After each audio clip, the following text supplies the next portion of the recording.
Gloire à Dieu. J'ai lu un texte ce matin, donc je l'ai écrit pour ne pas l'oublier. C'est un texte c'est l'apôtre Saint Paul qui parle et qui dit, dans le livre des Corinthiens, au chapitre 15, si j'ai bien écrit, 13, fin fois. C'est écrit comme ça au verset 11. Ainsi donc, écoutez ce que dit Paul. Que ce soit moi, dit Paul. Que ce soit eux. Que ce soit moi, que ce soit eux. Voilà ce que nous prêchons. Et c'est ce qui vous a, et ce que vous avez fait croire, c'est ça, il dit. Que ce soit moi, dit Paul, c'est encourageant, ça, hein. Mais c'est pas d'actualité ce que je vous dis ici. Logiquement, Paul disait, se référer en disant que ce soit moi, ou que ce soit eux, que ce soit nous. Allez, dans quel niveau il nous met? Il dit, nous prêchons la même chose. C'est énorme, hein? Alors, je vais faire une lecture un peu longue. Je me disais, est-ce que tu vas lire tout? Mais écoutez, souvent on dit, je vais vous épargner à la lecture. Non, il ne faut pas épargner à la lecture. Il faut lire la Bible, c'est tout. Hein? Si on la lit, c'est suffisant en réalité. Vous savez quand est-ce que c'est suffisant, la parole de Dieu, quand on la lit? Quand vous l'avez lu, vous. Donc ça veut dire que quand on lit parfois, si quelqu'un est lecteur de la Bible. Le problème, c'est ça. On n'a pas de potion magique, on ne peut pas changer le citrouille en carrosse, c'est du Walt Disney, ça. Mais seule la parole de Dieu peut transformer ce que nous sommes. Et c'est pour cela que là, même si la lecture va être un peu longue, mais ceux qui ont déjà lu, ils disent, je l'ai lu ça, je l'ai lu. Alors je vais le relire maintenant pour vous. Maintenant, si on découvre, il dit, ah, ça existe ça. Vous allez être étonnés de ce que vous lire, peut-être certains. Écoutez, 2 Chroniques, chapitre 18, c'est l'histoire d'un homme qui s'appelle Josaphat et qui va avoir un contact parce qu'il s'est lié par mariage à un homme qui s'appelait Akab. Lié par mariage, c'est qu'ils ont eu des liens beaucoup plus forts ensemble qui a permis qu'ils prennent des décisions ensemble. Voilà. Donc, je lis ça au chapitre 18 et je lirai de suite au verset 14.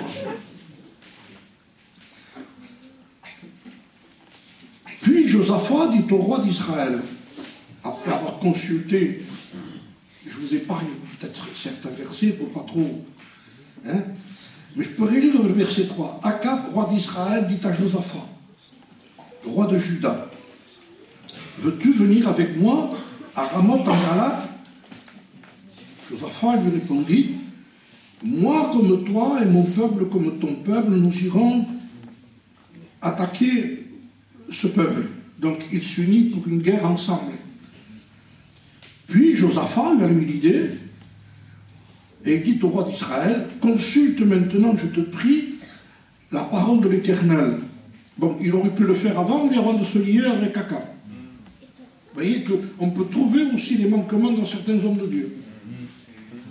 Il l'a fait, mais il y avait un problème après. Vous allez comprendre que nous vivons dans une époque de problèmes très, très, très graves. Ce que je vais vous lire ici, c'est quelque chose d'actualité. Parce que la Bible dit que ces choses ont été écrites pour notre instruction. Elles ont été écrites à nous qui sommes parvenus à la fin des temps. C'est pour nous que ça a été écrit. Vous croyez que Dieu aurait pris le temps d'écrire ça si nous n'avons pas l'intention de lire? À quoi ça sert de le lire? C'est écrit, il faut le lire. Écoutez ce qui est écrit. Puis, Josaphat a eu l'idée, cet homme. Ce sont 2 rois. Un, c'est le roi de Juda, de la tribu de Juda, et l'autre, c'est le roi de la tribu d'Israël. Il y avait plus de tribus d'un côté que de l'autre. Mais la principale était la tribu de Juda. Le roi d'Israël assembla tous ses prophètes, au nombre de 400, et il leur dit, irons-nous attaquer Ramoth en Galate, ou dois-je y renoncer?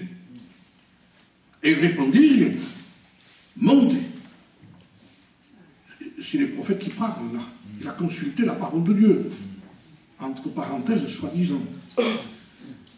Monte et Dieu les livrera entre les mains du roi. Mais Josaphat dit, il ressent qu'il y a quelque chose qui ne marche pas, quoi. N'y a-t-il plus qu'un prophète de l'Éternel par qui nous puissions le consulter? Bien, si je vous pourrais donner peut-être une réponse déjà à cette question de Josaphat, vous me suivez dans ce que je vous dis, hein?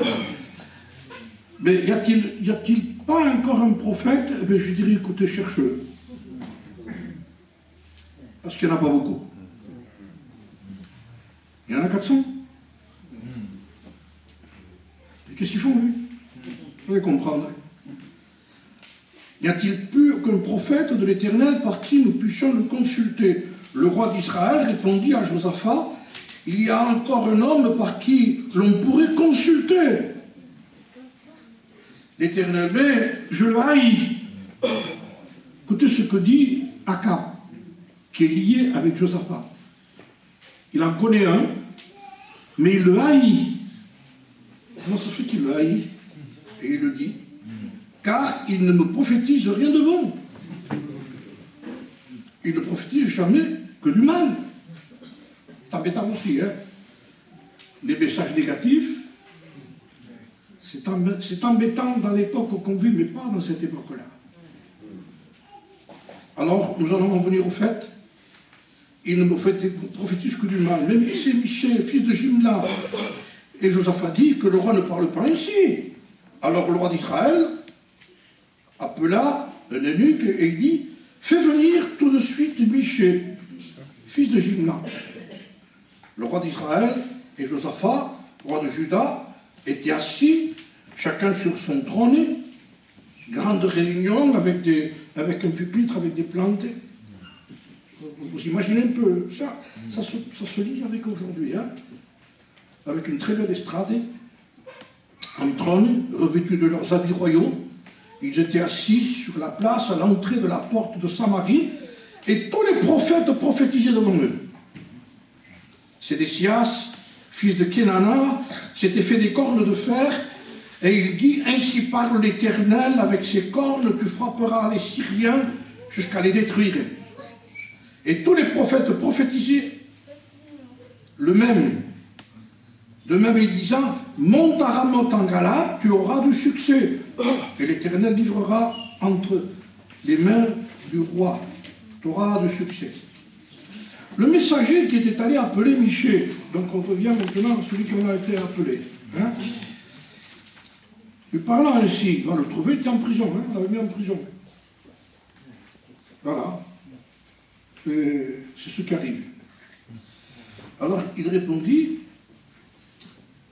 tous d'un commun accord, et dit, leur parlant ainsi, voici, les prophètes d'un commun accord prophétisent du bien au roi. Que ta parole soit donc comme la parole de chacun d'eux, annoncer du bien. Voilà le mot qui pendant cette semaine est venu dans mon cœur. Annoncer du bien. Nous sommes dans l'actualité aujourd'hui. Nous sommes dans le centre du message déjà. Hein. Après, on continuera, si vous êtes dans la lecture, elle est plus longue, mais nous y verrons le résultat.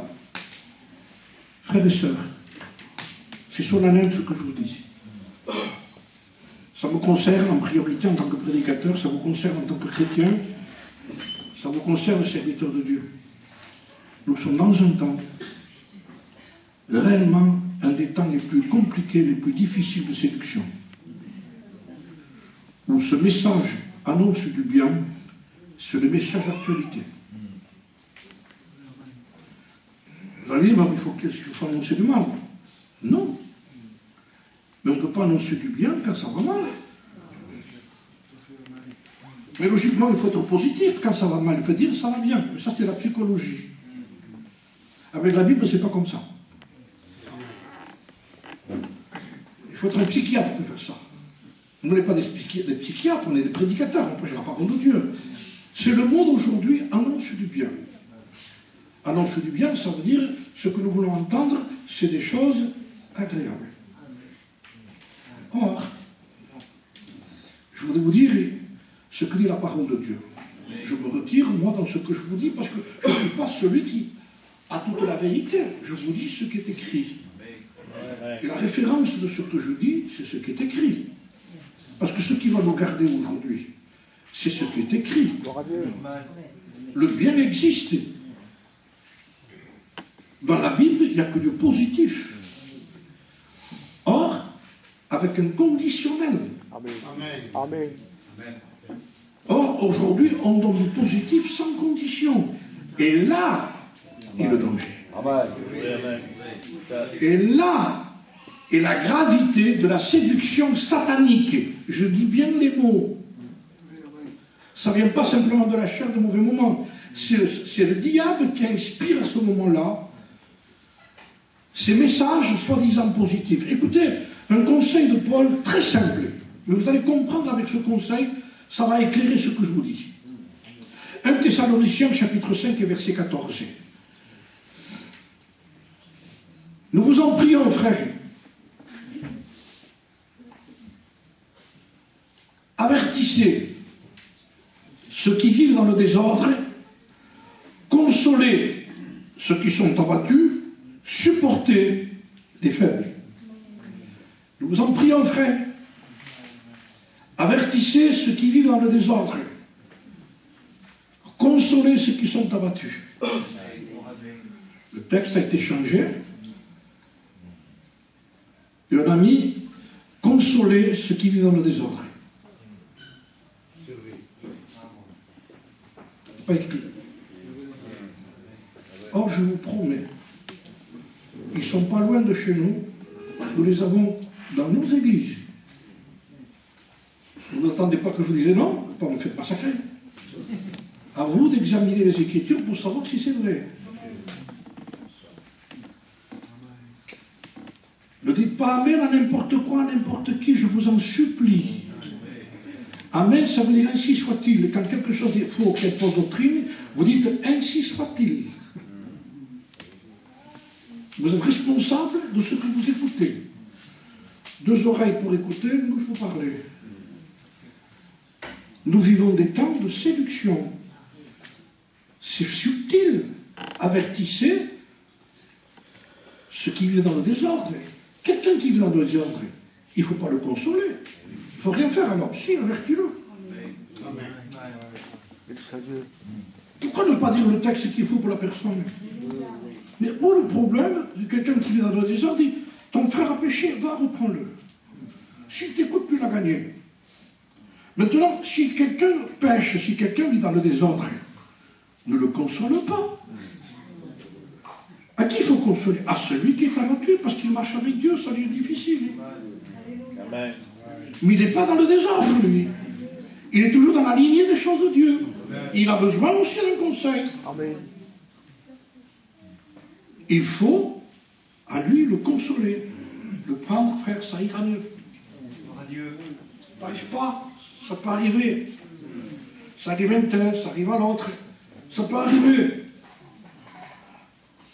Voilà le conseil qu'il ne faut pas suivre de la part de ces hommes qui sont allés trouver Michée, qui était un homme de Dieu. Parce que la majorité, c'était tout simplement de dire annonce du bien. Alors, ça en revient à ce que Paul a redressé plus tard, il redresse encore, parce que Dieu le redresse. Il redresse ce qui est courbé. Aujourd'hui, c'est difficile de redresser ce qui est courbé. Dans certains endroits, c'est trop tard. Ils n'ont pas aimé la vérité. Les gens n'aiment pas la vérité, je vous promets. On aime bien la vérité chez les autres et pas chez soi. Il faut que ce soit comme ça, que ce soit comme ça. Non, non, on parle de nous ici. On parle de notre propre miroir, ici, la parole de Dieu. Et les temps qu'on vit, des temps difficiles, en espagnol, peligroso. Vous voyez que je connais un peu l'espagnol. Ça veut dire, il y a du danger. Du danger, frère, quand la Bible dit danger, c'est danger. C'est pas mal. À partir qu'on dit boire de Oubao, frère, nous sommes dans le désordre total et nous risquons de le payer très, très, très cher. À quel prix? De ne pas être enlevé. Amen. C'est comme si vous me diriez, un jour je me suis trouvé à Paris, je ne prends pas souvent le train, il n'y a que Jean Eto qui le prend. Moi je prends la voiture. On m'a emmené à la gare pour repartir après la mission que j'avais faite. Mais à la gare la plus grande de Paris, je crois que c'est Charles de Gaulle. C'est énorme. Vous voulez le dire? C'est énorme. C'est énorme. Je suis arrivé là-bas, j'avais mes tickets. Mais bon, pas de travail. Mais t'es à la gare, c'est suffisant. Tu vas à l'Assemblée, c'est suffisant. Mais où tu veux aller? Tu as des quais qui sont pour aller vers le nord, et moi je voulais partir vers le sud. Je dis, waouh! Prends n'importe quel train, t'es à la gare. T'es dans la réunion, t'es dans les choses de Dieu, hein? Tout le monde chante des cantiques, hein? Il y a la même musique dans la gare, vous entendez la même musique, vous entendez, qui avertit pour les trains. Alors qu'est-ce que j'ai fait, moi, avec mes tickets? J'ai dit, je veux partir à Béziers. Alors, je me suis renseigné parce que je ne connais pas. Et constamment, je me renseignais. Monsieur, s'il vous plaît, où c'est? Écoutez, vous avez tel numéro, et là, vous attendez ici. C'est pas suffisant pour moi. Je me renseignais constamment pour savoir si j'étais au bon endroit. Le frère, c'était qu'une ville, je suis manqué le train pour les autres, hein. Mais là, vous comprenez dans le sens que je vous le dis. Oui, assemblée. La gare, c'est assemblée. Et les gens, parce qu'ils vont à l'assemblée, ils peuvent se mettre n'importe où. Ne vous mettez pas dans n'importe quelle position, vous ne prendrez pas le bon train. Donc, quand j'ai été à l'endroit, je demandais à ma femme des étiquettes. Non, tu sont du Vous voyez le souci? Non, c'est moi. Ah oui, c'est moi qui les ai. Vous avez la main. J'avais tout ce qu'il faut pour démontrer que j'attendais quelque chose et que je partais. C'était même pas la peine qu'on me le demande. Ça se voyait sur moi. Et quand j'ai entendu quelqu'un qui m'a dit « Oui, monsieur, c'est là, j'y vais. » Voilà. En un mot, je n'ai plus lâché. Pourquoi? Parce qu'il y avait quelqu'un qui allait à l'endroit que je voulais aller. Quand vous voyez des frères fidèles, frères, ne les lâchez pas. Lâchez pas les frères fidèles. Mais ils sont agaçants, un frère fidèle. Parce que sa conduite va vous reprendre. Parle de Kalapagari. Il veut toujours prier. Il parle que de sainteté. Il parle d'abandonner le péché. Il parle qu'il faut être honnête. Bon, c'est gênant. Celui-là. Amen. Proverbe gitan de chez nous. Va avec quelqu'un qui est comme toi ou plus que toi. C'est gitan, hein? C'est pas mal. Mais qu'est-ce que c'est cette compagnie? Les mauvaises compagnies corrompent les bonnes mœurs. Mais aujourd'hui, les messages aujourd'hui, il dit du bien. Et celui qui a du succès aujourd'hui, c'est celui qui dit du bien. Celui qui brasse le plus de monde, ça me regarde. Moi aujourd'hui, j'ai fini ça, ces choses-là, vous le comprenez bien. Maintenant, je suis arrivé à un niveau, pas un niveau spirituel, un état de niveau de ce que je vois, que tant pis s'il n'y a pas beaucoup de monde, pour les que je vous dise. Jésus prêchait à une personne, pourquoi je ne le ferai pas? Mais aujourd'hui, ça brasse le monde, ça brasse, ça brasse. Mais bien sûr qu'il y a du succès. Méfiez-vous, je vous avertis, frères et sœurs, c'est un avertissement que je vous donne ici. Hein. Ce sont vos responsabilités. Méfiez-vous des messages qui parlent sur la faiblesse et qui s'appelle faiblesse ce qui est légèreté. C'est une différence entre être léger et être faible. Or, aujourd'hui, dis du bien. C'est-à-dire, un mot n'avertit pas. Dit que c'est des victimes. Frère, dans la Bible, il n'y a pas de victimes, il y a des coupables, c'est tout. Ça n'existe pas une victime. Une victime est victime parce qu'il a négligé un si grand salut. Vous êtes responsable de ce que vous avez reçu. Je suis responsable de ce que j'ai reçu. Ce que tu as reçu, garde-le, parce que tu l'as reçu par grâce de Dieu. Nous en avons parlé hier. Comme tu ne pouvais pas le payer, je te l'ai donné gratuit. Le don de Dieu gratuit, c'est la vie éternelle en Jésus-Christ. Et quand quelque chose n'est pas à toi, qui t'a été donné, tu es responsable de quelque chose qui n'était pas à toi. Si c'était à toi, tu peux en faire ce que tu veux. Nous n'avons rien payé ici. Nous avons été sauvés gratuitement de notre condamnation. Notre destinée après la mort, c'était l'enfer, sûr et certain. Vous n'avez pas besoin de le prêcher, même. C'est comme ça. L'éternité dans un endroit de tourment. On ne revient plus, c'est fini, c'est fermé. Ténèbres du dehors. Grand trône blanc dans le ciel. Apocalypse chapitre 19. Et je vis un grand trône. Et celui qui était assis. Des grands et des petits se tenaient devant le trône. Des livres furent ouverts, Apocalypse. Des livres furent ouverts. Grand jugement. Fini, cabane, terminé. Et le texte dit, et quiconque ne fut pas inscrit dans le livre de vie fut jeté dans les temps de feu. Quiconque. Le mot quiconque, j'ai regardé le dictionnaire, ce que ça veut dire. N'importe qui. Mais de qui il parle? De n'importe qui. D'un païen, comme un baptisé, comme un prédicateur qui prêche. Quiconque. Il y aura des prédicateurs qui seront devant le grand trône blanc aussi. Je vous le dis. Quiconque. Et quand j'ai lu quiconque, j'ai mis un endroit, il y a écrit quiconque aussi. Car Dieu a tant aimé le monde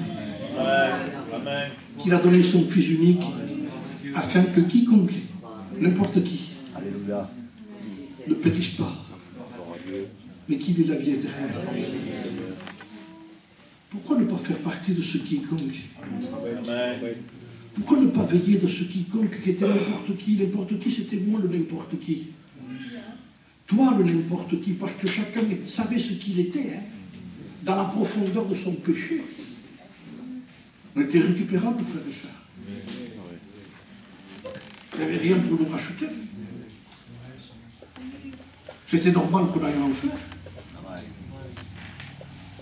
Comment voulez-vous négliger un si grand salut en laissant du laisser aller? Ce qui est précieux, Dieu nous l'a donné. Et ce qui est précieux, la Bible dit, garde-le jusqu'à ce que je vienne. Assure-toi que tu es sur le bon quai pour pouvoir prendre l'endroit où tu veux partir. Ne dis pas, je suis à la gare, ça ne sert à rien. Tu peux te retrouver à Bruxelles, je ne sais pas où, moi. Moi, je te parle de là où tu vas aller. Et quand on veut aller dans un endroit, on se renseigne.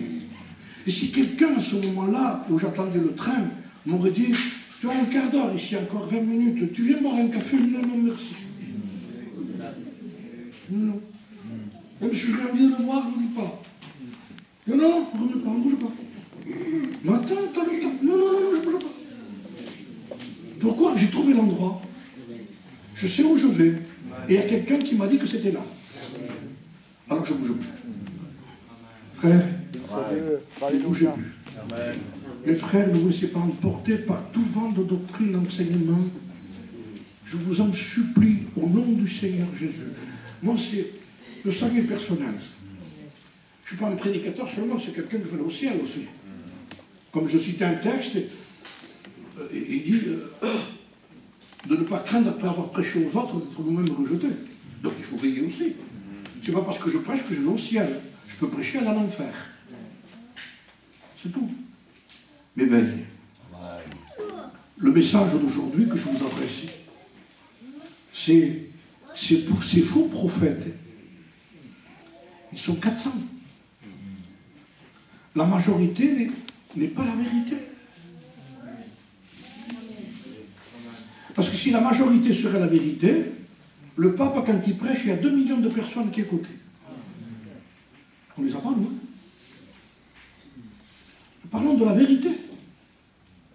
La vérité qui nous a franchis.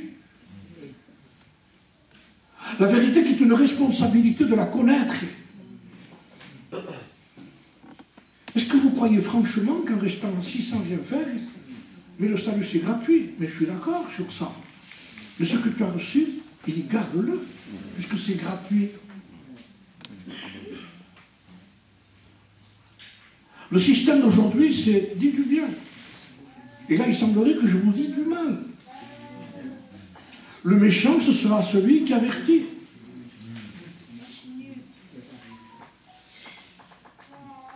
Le gentil, c'est celui qui console. C'est-à-dire, tu vis dans le désordre et tu cherches le prédicateur ou le chrétien qui te console. Non. Non. Même pour une maladie, frère et soeur, on se rend compte que pour le corps, on ne se contente pas d'un docteur de famille.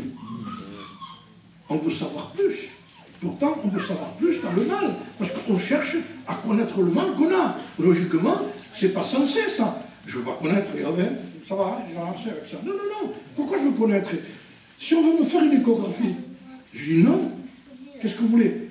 Un IRM, un scanner, quelque chose de fort. Je veux connaître la profondeur de mon mal. Dans mon corps. Vous entendez? Tu veux savoir quelle nouvelle? Mais j'irai à Paris s'il faut. Mais pourquoi faire? Pour que des spécialistes me disent ce que j'ai. Mais il va t'annoncer des choses terribles. Mais tant pis. Pourquoi? Parce que peut-être c'est pris à temps. Amen. On ne veut pas connaître la vérité pour dire tu es mort, c'est suffisant, tu peux rien faire pour toi. Mais parce qu'on veut être pris à temps. Et on dit, vous avez bien fait de venir. On va vous donner ça, ça et ça et ça. Ça veut dire que si je ne serais pas venu, non, manquer la fatourie faite. Donc, en un mot, même quand le docteur vous dit, je sais que vous avez mal, ici, il faut qu'on le dise, non, c'est qu'on a mal. Oui ou non? Là. Et que fait le docteur? Il met le doigt, il enfonce plus. Vous me faites mal? Non, parce que je veux connaître la profondeur de votre mal. Donc, quand on touche sur le mal, quand la vérité touche sur le mal, ne vous révoltez pas. Soyons heureux de ce que le Seigneur est en train de nous avertir dans les temps de la fin. Il va y avoir un abandon après, parce que tu n'as pas connu le temps où je t'ai visité, Jérusalem, il dit. Prenez au sérieux les choses de Dieu. En tant que prédicateur, je voudrais encore plus que vous d'être prendre les choses au sérieux. Je ne peux pas vous annoncer du mal, comme ces faux prophètes qui viennent. Il y en avait qu'un qui était dans un endroit minoritaire et ils ont allé le trouver en lui disant tout simplement, dit comme nous. Vous n'entendez pas ça? Vous ne le ressentez pas, ça dit comme nous? Qui dit ça? Mais ce sont ceux qui sont en train de prophétiser à Akab et à Josaphat, 400 prophètes, et qui disent, monte, tu auras la victoire. Quoi de plus agréable dans une réunion de dire aux gens, Dieu est avec nous? Il n'y a pas de problème, gloire à Dieu. Or, dans la Bible, il y a certains endroits où Dieu n'est plus là. C'est tout. Comment c'est possible que Dieu ne soit pas là quand on parle de Dieu? Au nom de Dieu, vous savez ce que m'avait dit un prédicateur un jour?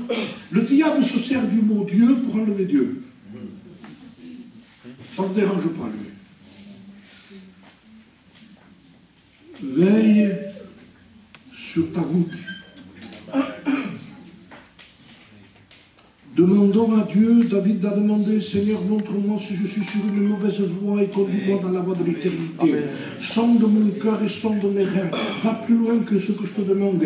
Va voir dedans. Regarde, c'est pas quelque chose, une petite aile cachée. Amen. Les frères, les faux prophètes n'ont pas dit ça. Et le prophète Michée est en train de venir pour dire non pas. Écoutez ce qu'il répond, lui. Quand ils lui ont dit, dis comme nous. Et lui a dit, je ne dirai que ce que l'Éternel m'a dit de dire. En vous prêchant, je ne me mets pas dans le rôle, moi, du prophète Michée. Mais ce que je sais, c'est que je refuse d'être dans les faux prophètes. Je ne me prends pas pour Michée. Je vous lis son histoire, je suis d'accord avec lui. Donc je me mets de son côté. Amen. Je ne me monte pas la tête en disant tu es un des meilleurs. Pas du tout. Mais pas du tout. Je passe mes problèmes, mes difficultés. Pas vous parlez de moi, vous parlez de négatif. Ce que je sais, c'est que Au lieu de me faire consoler, je veux que Dieu m'avertisse. Amen. Amen. Dis-moi, Seigneur, ça va comme ça? Amen. Je continue, moi, je marche, moi. Ça va comme ça? C'est comme ça que ça se fait? Amen. Seigneur a dit un jour à un homme, arrête-toi, j'ai une parole de Dieu pour toi. Il continuait, il avait besoin d'écouter une parole de Dieu. Vous voyez qu'on peut continuer et ne pas s'arrêter sur une parole de Dieu. Amen. Il est temps, je dirais tout simplement ce matin, de faire un bilan de notre propre vie avant que le Seigneur revienne. Amen. Pourquoi? Parce que l'épître de Jean, il dit, afin que lorsqu'il reviendra, nous ne soyons pas trouvés confus et éloignés de lui. Confus et éloignés de lui. Ça veut dire qu'il peut y avoir de la confusion ce jour-là.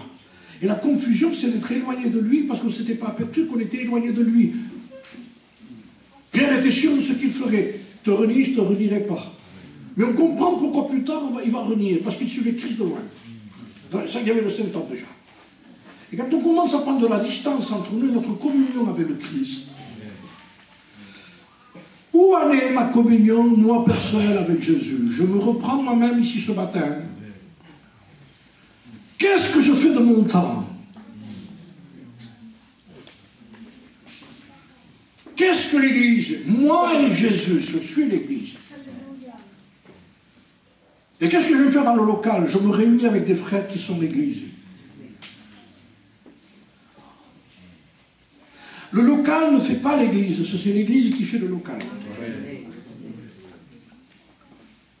On est dans des temps dangereux.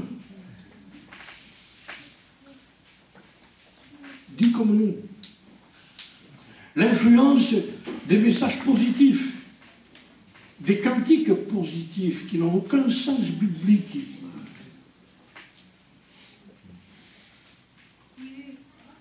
On a chanté pendant un temps, mais et c'est là que joue le problème que j'ai moi, c'est de dire certaines choses, et ils vont le prendre autrement. Vous me connaissez assez pour ne pas penser comme ça. Il y a aujourd'hui même certains cantiques, parce que le cantique a sa place dans l'église, frères et sœurs, plus que ce que vous croyez. Et le cantique a sa place dans l'église, pas par un frère qui chante, mais par toute l'église qui chante. Amen. Ni chez vous, ni chez nous, ça ne chante pas. Je ne sais pas pourquoi. Il y a un problème. Allez à Montpellier, dans les églises de chez eux, ça chante. Gloire à Dieu. Ils ont peut-être besoin d'autre chose, mais déjà à ce niveau-là, c'est pas mal. Et pas n'importe quoi. Hein.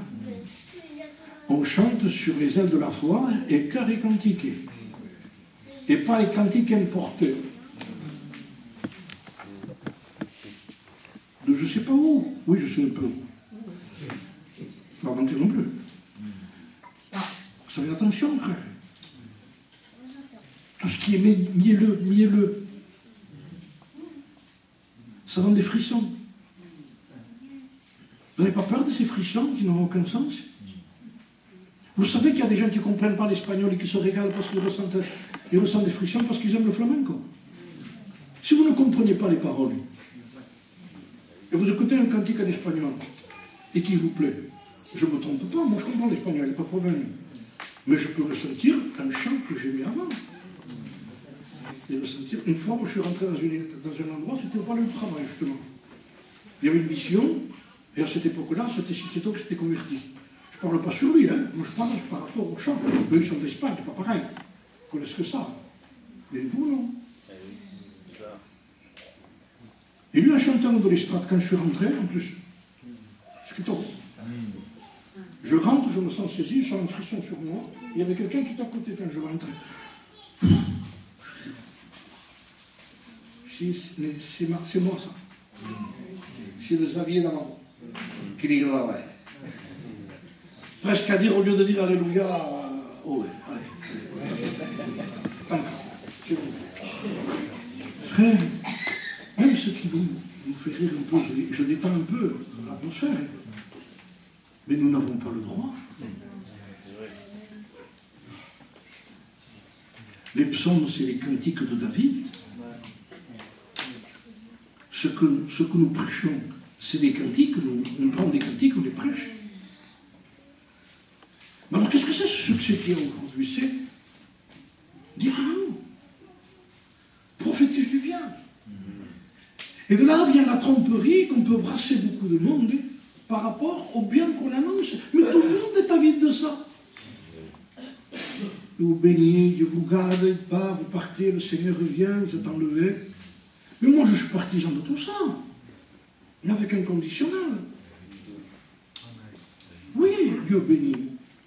Mais, j'ai fait une petite liste ici pour que nous le comprenions. Hein? Écoutez bien, j'ai écrit ça.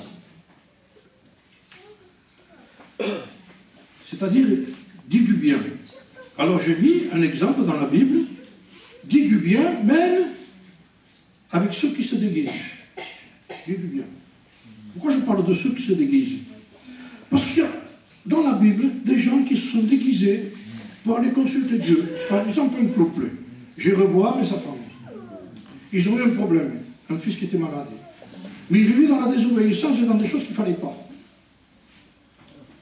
Donc qu'est-ce qu'ils ont fait? Connaissant, même en vivant comme ça, ils savaient où était la vérité. Hein? Amen. Même Akab le savait. Même Akab le savait. Quand tu lui as dit, monte, il dit, combien de fois je t'ai dit de me dire la vérité? Parce qu'il savait que ceux qui prophétisaient, eux, n'étaient pas la vérité. Alors, ce couple, il dit, Jéroboam dit à sa femme, parce qu'il fallait qu'il aille consulter l'homme de Dieu, mais il lui dit à sa femme, écoute, tu y vas. Et il dit à sa femme, lève-toi, je te prie, et déguise-toi pour qu'on ne sache pas que tu es la femme de Jéroboam. Déguise-toi. Le déguisement, c'est se faire passer pour quelqu'un qu'on n'est pas. Oui ou non? Est-ce qu'il y a une solution pour eux? Mais je dis oui, il y a une solution. C'était leur dire tout simplement, avant d'aller consulter le prophète, consultez Dieu, arrêtez de vous déguiser, repentez-vous, demandez pardon à Dieu, et allez consulter le prophète. Sinon, vous allez avoir une réponse de ce que vous vivez. Amen.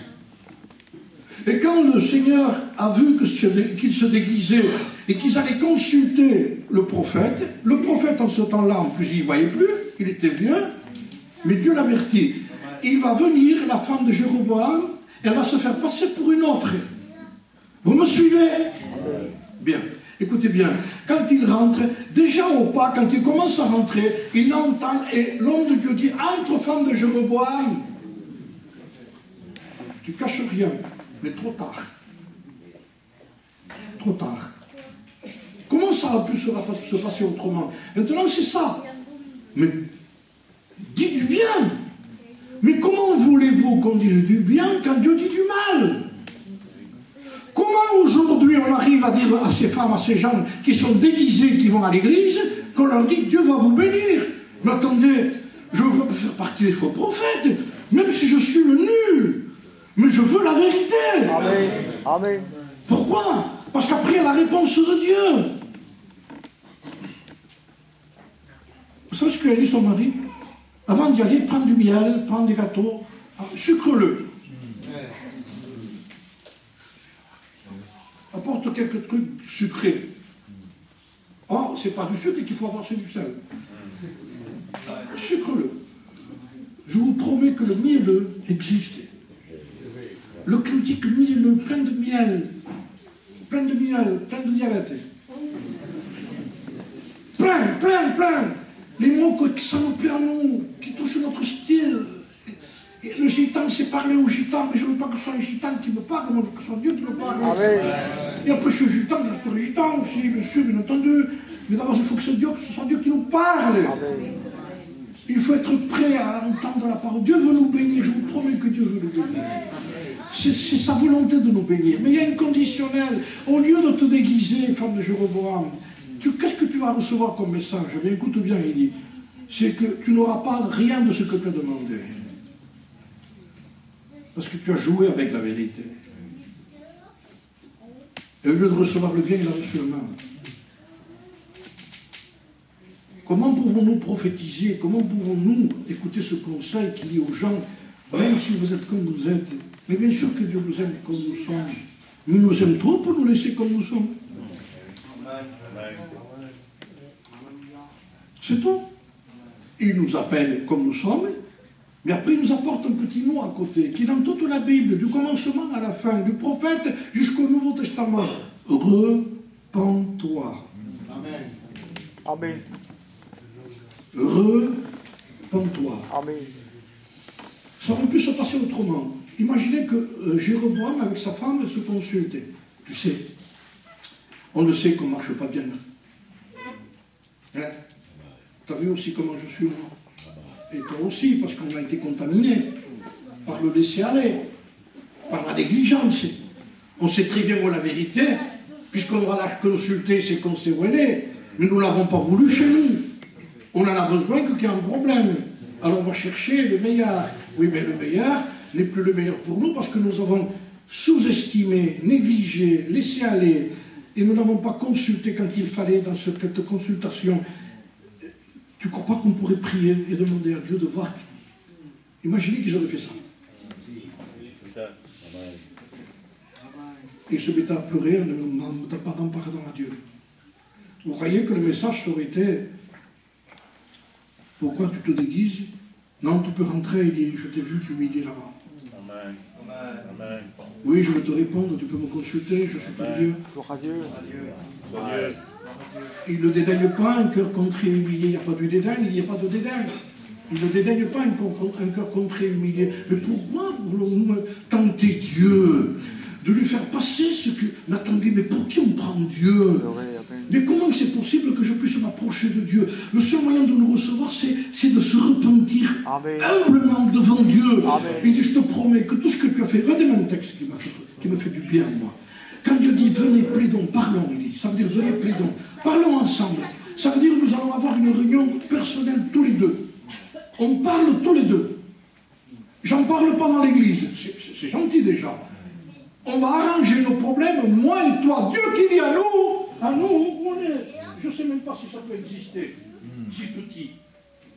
Ça n'existe pas, tellement vil, tellement affreux, tellement méchant. Et le Dieu saint, puissant, glorieux, merveilleux, qui est au-dessus de tout, qui tient tout entre ses mains, nous dit: viens, je veux te parler. Amen. Déjà, moi j'avais un grand-père, moi. J'avais un respect incroyable. J'avais honte de parler avec lui. À quel respect j'avais? Et Dieu qui me dit: on va parler. Je rentre, je parle avec lui. Je dis: tu sais, si j'aurais voulu tout ce que tu es là, je faisais de tes yeux une caméra que je projetais sur l'écran là, ici. Et je te promets que tu te cachais derrière la chaise. Mais moi, je ne juge pas comme ça. Amen. On va arranger nos problèmes tous les deux. Amen. Et une fois que nous les a arrangés, il dit: Amen. j'en parlerai pas aux autres. Soit Dieu. Qui ne tient pas son témoignage?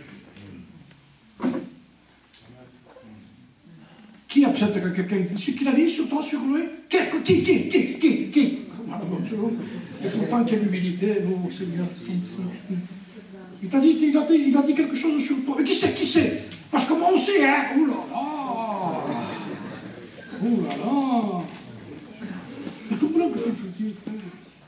On n'a pas assez d'humilité pour aller trouver Dieu en disant: Seigneur, je me confie en toi, je te demande pardon. Combien j'ai été critiqueuse, Seigneur. Pourquoi je parle toujours au féminin quand il y a la critique? Bah, les frères aussi critiquent.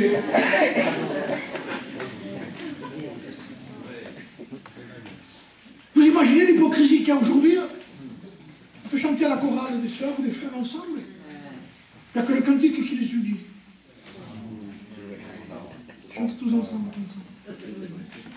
Et après, quand on descend, on parle sur l'un ou sur l'autre. Attendez, l'unité, c'est le cantique. On voit. Mais dans quel domaine on est rentré? Frères et sœurs, ouvrons nos yeux. Ça veut dire qu'aujourd'hui, il y a un système qui couvre le péché. Il y a une certaine catégorie de prédicateurs qui, en prêchant, veulent offenser personne. Mais quand on ne veut pas offenser, ça a un sens profond. Je veux dire pourquoi je le pensais. C'est que quand on parle de choses bonnes, on dit qu'il en a donné. Pourquoi? Parce que ça nous intéresse que les bonnes choses. Or, il n'y a que Dieu qui a des bonnes choses. Amen. Si nous nous jugions nous-mêmes, nous ne serions pas jugés, dit la Bible. Et ça, c'est pour la Sainte Seine. Et si nous n'avons part au châtiment de Dieu, à la réprimande, et même parfois à ce qu'il nous prenne par l'oreille, il dit, c'est parce que vous êtes fils. Amen. Parce que Dieu châtie ceux qu'il aime. Alléluia. Dieu châtie ceux qu'il aime. Quand vous ressentez, c'est ce qu'avait dit un jour Manique dans une prédication, son père était maquignon. Et il savait se manier le fouet. Il disait, mon père, c'est la première fois qu'il m'a frappé. Il m'a donné un coup de fouet parce que j'avais fait quelque chose qu'il ne fallait pas, certainement, il l'a repris. Il lui a ouvert la jambe. Il a coupé le pantalon avec le coup de fouet et il l'a ouvert dans la jambe. Donc c'est son père. Quelque temps plus tard, il dit, il avait la cicatrice. Et son père n'était plus là, son père est mort. Et quand il voyait la cicatrice, Manique, il dit qu'il l'a caressé, lui. Et c'est mon père qui me l'a fait.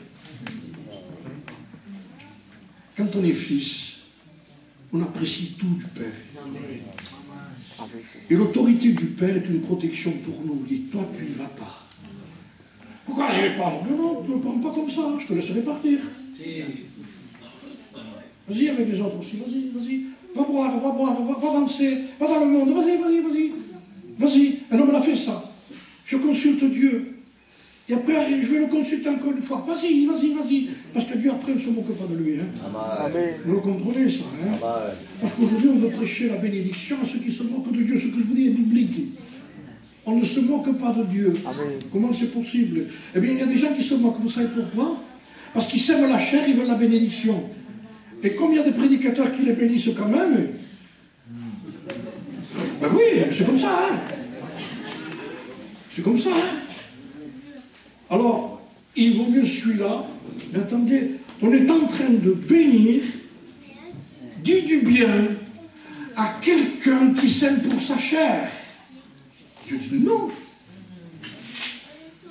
Je prophétise du mal sur lui. Quoi? Bien, ce qu'il a semé, il le récoltera. C'est même pas un mal, c'est une conclusion de ce que tu vis. Maintenant, je peux prophétiser quelque chose de bien, si tu veux.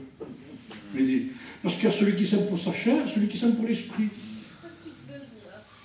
Mais le prédicateur populaire, ça veut dire prédicateur populaire, ça veut dire passe-partout, pas le petit là.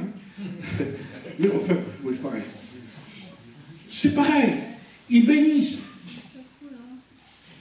Quelle séduction! Les frères, je vous promets que c'est une séduction terrible. Les gens sont avides de ça.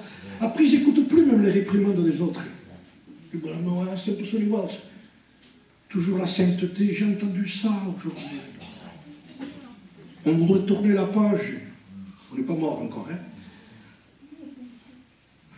On voudrait tourner la page sur ces messages, vous savez? Anciens. Comment vous êtes plus ancien que ça encore? Vous êtes à l'époque de Wesley. Mais on n'a pas la capacité, non. Mais quand vous voudrez être sur cette époque-là, ne te raidis pas quand quelqu'un te reprend. Celui qui mérite d'être repris, qui raidit son cou, sera brisé subitement et sans remède. Épargnez-vous. Pourquoi vouloir bénir, dire du bien à quelqu'un qui s'aime pour la chair? Peut pas. Il y a une solution, je vous le dis. Changer de semence. Oui, amen. Gloire à Dieu. Amen. Semer pour l'esprit. Gloire à Dieu. En un mot, soyez spirituel. Semons notre vie de choses de Dieu, de cantiques, de louanges, d'humiliation, de pardon. On veut bénir aujourd'hui. Dire du bien. J'ai fait une liste. Déjà, celui-là, je revois. Nous en avons compris déjà un sens. À celui qui se déguise, la Bible dit, par ses lèvres, celui qui haït se déguise. Vous voyez? Et il met au-dedans de lui la tromperie. Cela n'est pas étonnant, dira Paul. Paul était plus franc encore que ce qu'on prêche chez nous, lui. Parce que ce que nous avons appris de Paul, il ne faut pas l'oublier, hein, les Écritures. Et cela n'est pas étonnant, il dit. Parce que Satan lui-même se déguise en ange de lumière. Regardez-vous, quand quelqu'un se déguise. Ça existe, le texte. Mais allez dire ça, vous. Même si c'est écrit, c'est pas. Alors il continue. 2 Corinthiens, chapitre 11, verset 15. Il n'est pas étonnant, il n'est pas étrange, il dit que ces ministres aussi se déguisent en ministres de justice. Leur fin sera selon leurs œuvres. Encore un texte dans les Corinthiens, chapitre 11, verset 13. Ces hommes-là sont des faux apôtres, des ouvriers trompeurs, déguisés en apôtres de Christ. Paul a dit ce que c'était.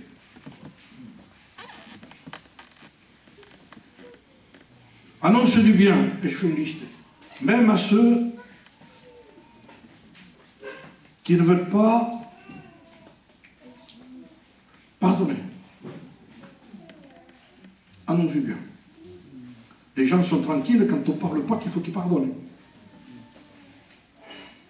Non, touche pas ça. La Bible dit qu'il faut que tu pardonnes. Alors quand on insiste sur ça, et qu'on dit si tu ne pardonnes pas, tu auras des problèmes graves, parce que si tu ne pardonnes pas, tu ne seras pas pardonné. C'est pas n'importe quoi quand même. Mais, passez. Non, je ne passe pas. Je ne passe pas parce que c'est Dieu qui veut pas que je passe. Mais aujourd'hui, dis du bien, le prophète dit du bien à ceux qui ne pardonnent pas. Tout va. Dieu le voit. Mais c'est parce qu'il le voit que je le dis.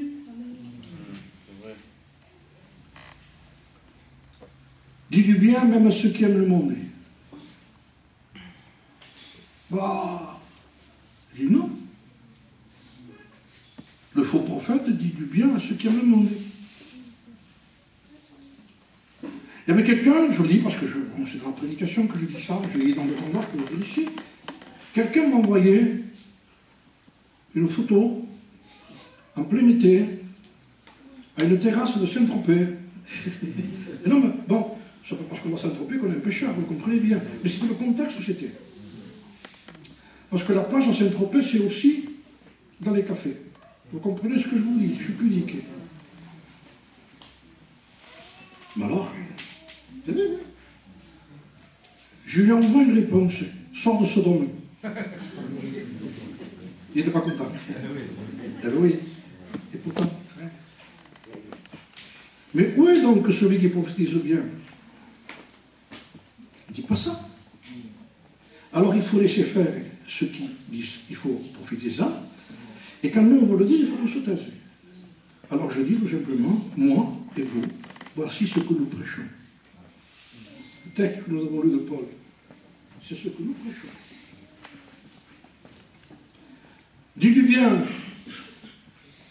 même à ceux qui trafiquent. C'est les condamner. Non. On les appelle et on leur dit ce que c'est, qu'ils se repentent et qu'ils changent de vie. Amen. Et puis Dieu les bénisse à cause du trafic qu'ils faisaient. Pas dans le trafic qu'ils gardaient. La repentance nous amène à laisser ce que nous faisons. Amen. Vous comprenez? Bien. Que chacun écoute avec ses oreilles. Dis du bien à n'importe quoi, je mets. Voilà. Même à ceux qui se moquent de Dieu, je viens de vous en dire. Parce que se moquer de Dieu, c'est de vouloir du bien à quelqu'un qui s'aime pour la chair. Annonce du bien. Ils prennent à la légère la plaie de mon peuple. Ils annoncent du bien. Ils traitent à la légère, dira Jérémie, la plaie de mon peuple. Ils disent paix, paix, alors qu'il n'y a pas de paix. Ces prophètes, dira la parole de Dieu, ce sont des prophètes qui mettent des enduits de plâtre. Ils arrangent le problème qui est dans une maison. Pour tout le monde, c'est intéressant. Je le disais un jour, vous avez une fissure dans la maison. Faites venir un maçon, véritable maçon. Il regarde ça, Et il dit, je gagne pour combien ici? Il faut avoir la méthode. Mais le prix est donné. Là, vous en avez, pour 20 000 euros, là. Pas 20 000 kilos. Putain, monsieur. Il faut te couper. Comprenez? On va chercher quelqu'un d'autre. Et voilà qu'arrive un plâtrier. Les prophètes d'Akab. Et combien ça me coûtera ça? Il faut qu'on l'entende. L'autre a dit 2 mois. 1 mois, 2 mois. L'autre dit non, 200 €. Et il faut longtemps. Une demi-journée, même pas. Ah, voilà. C'est les prédications qu'on dit Amen. Je vous promets que c'est ça. On dit Amen au plâtrier aujourd'hui, qui arrange vos problèmes de suite comme ça, ici à l'appel, avec la main levée comme ça. Et on impose les mains même, pour qu'ils partent quand tranquilles. Ils participent au péché d'autrui en touchant. Au lieu de leur dire de se repentir. On n'impasse pas les mains ici. On dit repens-toi, demande pardon de ton cœur tordu. Et que tu cherches la facilité dans le péché, parce que tu aimes plus l'argent que Dieu aujourd'hui. Et tu t'es aperçu que c'est vrai ce que je te dis. Et que tu aimes le trafic. Non, voilà pourquoi tu aimes ça, ce prix-là. Parce que c'est pas cher. Mais le résultat, il dort avec sa famille. Lui part sur le voyage, il a laissé ses enfants, ils ont le téléphone. Viens, vite, qu'est-ce qui s'est passé? Qu'est-ce qui se passe? La maison s'est effondrée. Comment il s'est effondré? Oui. Arrive là-bas, les murs se sont effondrés, c'est la famille qui est dessous. Où est le plâtrier? Le plâtrier, où il est? Caché dans la maison. J'ai prophétisé du bien à quelqu'un qui vivait de mal. C'est sa famille qui est effondrée dessous.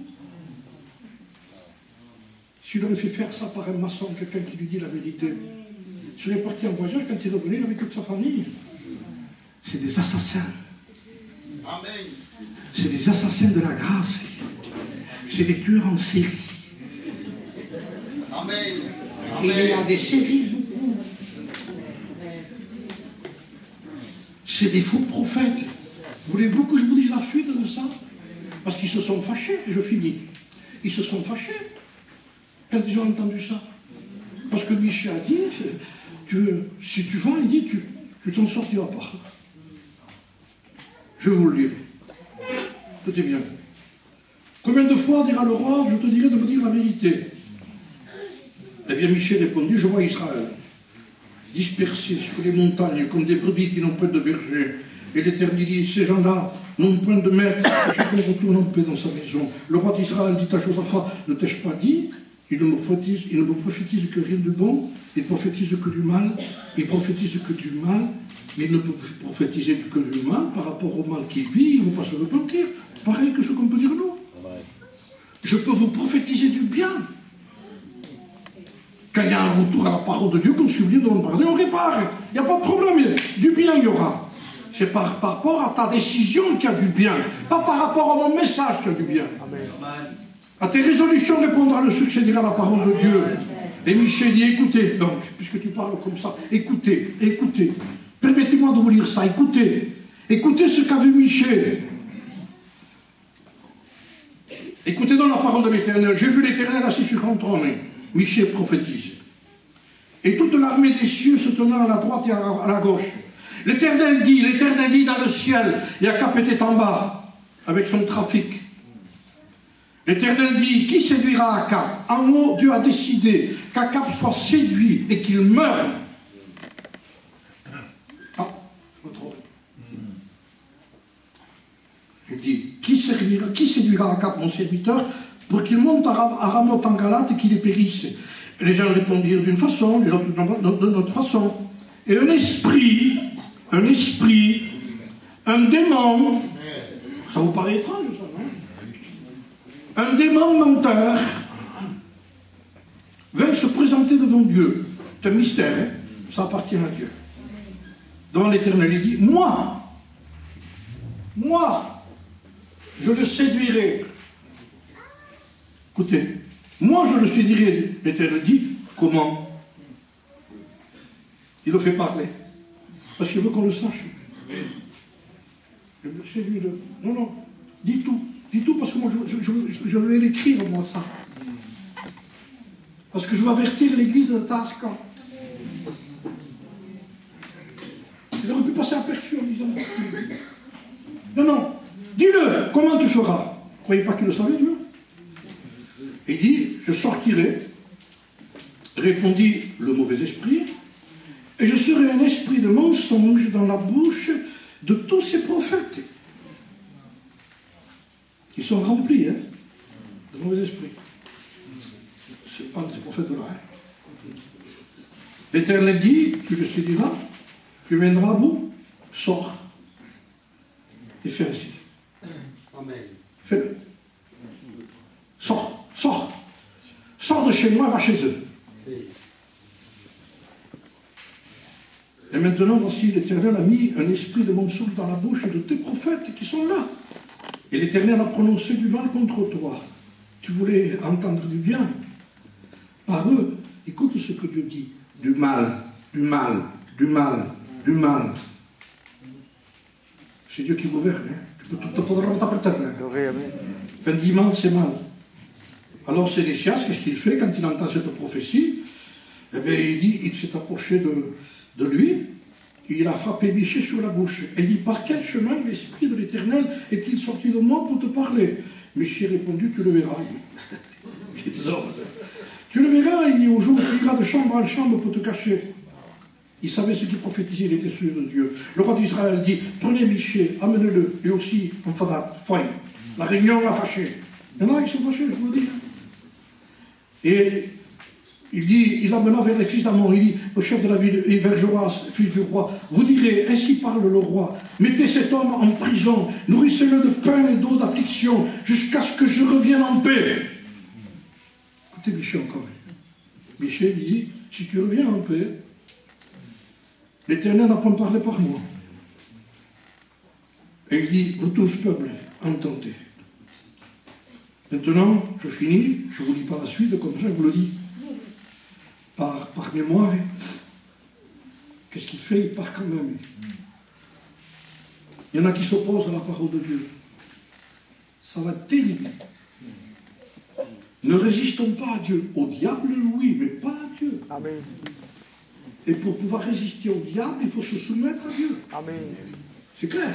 C'est écrit ce que je vous dis. Et il part. Mais lui, il a une idée aussi, parce que quand même, il a peur de la prophétie. Et au lieu de se repentir, et se déguise aussi. Dites-moi, mets-toi les vêtements de royaume, lui dit, toi, Josaphat. Il dit, on va te l'enlever. Parce qu'il cherchait le roi. Mais si tu es le roi, la guerre était finie. Donc, il lui fait mettre les vêtements. Et à un moment donné, il croit que c'est le roi. Parce qu'il porte les vêtements, Josaphat. Mais comme Josaphat a un cœur droit quand même, il pousse un cri, et les gens se détournent en disant, c'est pas lui. Mais où il est? Donc ça y est, il s'est dispersé dans la foule. On ne le retrouvera plus. Il a passé à travers.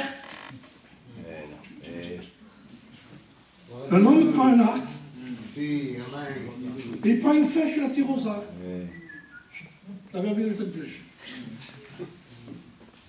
Elle part la flèche. Au hasard.